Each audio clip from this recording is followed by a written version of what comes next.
नमस्कार। पहले नागपुर और उसके बाद पुणे।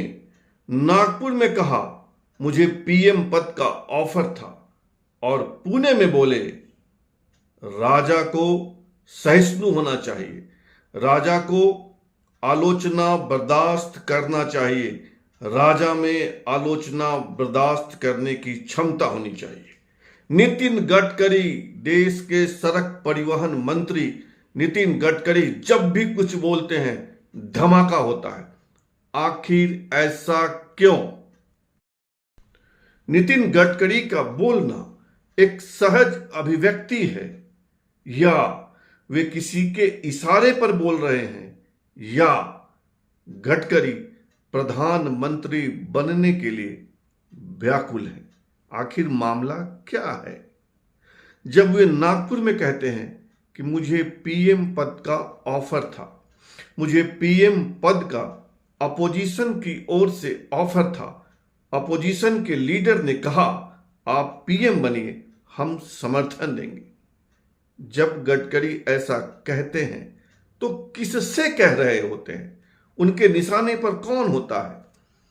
क्या वे पीएम मोदी को सुना रहे होते हैं कि मुझे भी पीएम पद का ऑफर है? क्या वो मोदी से कह रहे होते हैं कुर्सी खाली करो, मेरा भी नंबर है? या यह एक सहज अभिव्यक्ति थी या गडकरी से कोई और बुलवा रहा है? वह खुद नहीं कह रहे हैं, कोई उनके पीछे है जो कहता है कि ऐसा बोलो। गडकरी जब पुणे में कहते हैं कि राजा को सहिष्णु होना चाहिए, राजा ऐसा हो जो आलोचना बर्दाश्त कर सके, लेखक कवि को अपनी बात निडरता से कहनी चाहिए, तो क्या वे मोदी को टारगेट करते हैं कि मोदी सहिष्णु नहीं है, कि मोदी आलोचना बर्दाश्त नहीं कर पाते हैं? आखिर मामला क्या है? यह सहज अभिव्यक्ति तो कतई ही नहीं है। फिर दो बातें बचती हैं, या तो वे किसी के कहने पर बोल रहे हैं, वे कहीं से संचालित हैं, या उनमें पीएम बनने की उत्कंठा बहुत ही प्रबल है जो उनसे अनायास पीएम मोदी की आलोचना करवा रही है। जहां तक किसी के इशारे पर कहने की बात है, नितिन गडकरी किसके इशारे पर कहेंगे? विपक्ष के किसी नेता में इतनी ताकत नहीं है कि वह गडकरी से कुछ कहवा सके। और रही संघ की बात, जिसके प्यारे दुलारे हैं नितिन गडकरी, संघ का एक बड़ा वर्ग चाहता है कि नितिन गडकरी पीएम बने, लेकिन संघ ऐसा नहीं करता। संघ को जो बातें कहनी होती है वह सीधे कहता है या माध्यम के जरिए पहुंचा देता है। इस तरह की राजनीति, इस तरह दूसरे से कहलवाना संघ नहीं करता है। संघ को जानने वाले ऐसा कहते हैं। फिर क्या है? प्रधानमंत्री बनने की तीव्र उत्कंठा। अनेक मौकों पर नितिन गडकरी अपनी बातों से यह साबित कर चुके हैं कि वह प्रधानमंत्री बनना चाहते हैं। और इन दिनों नागपुर में नितिन गडकरी के जो खास लोग हैं वे कहते हैं कि बीजेपी में कुछ बड़ा होने वाला है। यह बड़ा क्या होने वाला है, यह उनके नजदीकी लोग साफ नहीं करते हैं। क्या गडकरी पीएम बनेंगे, इस पर वे चुप्पी साध जाते हैं। क्या गडकरी बीजेपी के प्रेसिडेंट बनेंगे, इस पर भी वे कुछ नहीं कहते हैं। लेकिन निजी बातचीत में वे साफ कहते हैं कि बीजेपी में कुछ बड़ा होने वाला है। आखिर क्या बड़ा होने वाला है? नितिन गडकरी के नजदीक के लोग यह भी कहते हैं कि 6 माह के भीतर बड़ा होने वाला है। तो 6 माह के भीतर तो बीजेपी का प्रेसिडेंट चेंज होने वाला है, पीएम चेंज होने वाला है।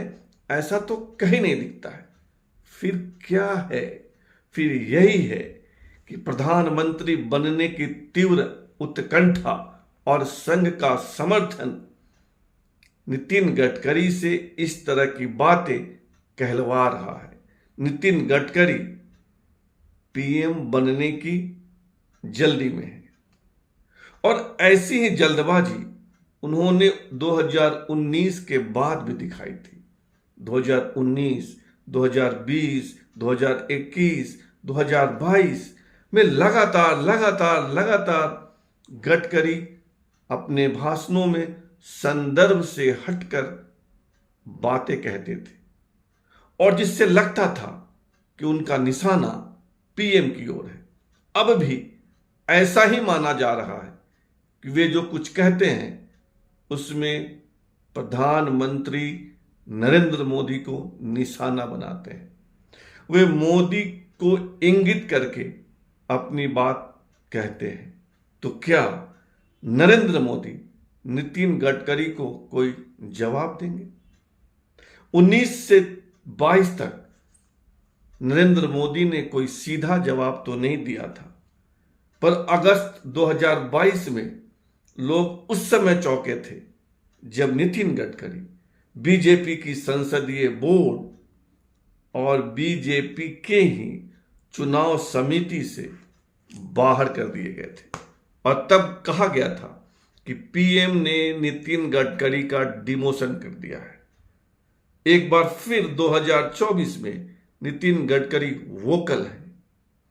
अब इसे पीएम किस रूप में लेते हैं यह पीएम मोदी पर निर्भर है, लेकिन इतना तो तय है कि नितिन गडकरी जैसा पढ़ा लिखा समझदार राजनीति का ज्ञानी आदमी किसी के इशारे पर, किसी के उकसावे पर कोई बात नहीं कहेंगे। और जब किसी के इशारे पर नहीं कहेंगे तो जो वो कह रहे हैं वह सहज अभिव्यक्ति भी नहीं है, वह सिर्फ और सिर्फ उनके प्रधानमंत्री बनने की उत्कंठा है। और इसमें कुछ गलत नहीं है। हर व्यक्ति को आगे बढ़ने की इच्छा होती ही है और वे सीधा सीधा पीएम को निशाना तो बना नहीं रहे हैं, लेकिन उनकी बातों से यह झलक जाता है। आप क्या सोचते हैं नितिन गडकरी के वक्तव्यों को लेकर? बताइएगा जरूर। फिलहाल इतना ही और आपसे आग्रह है कि आप इस चैनल को सब्सक्राइब कीजिए, ज्वाइन कीजिए, लाइक, शेयर और कमेंट कीजिए। धन्यवाद।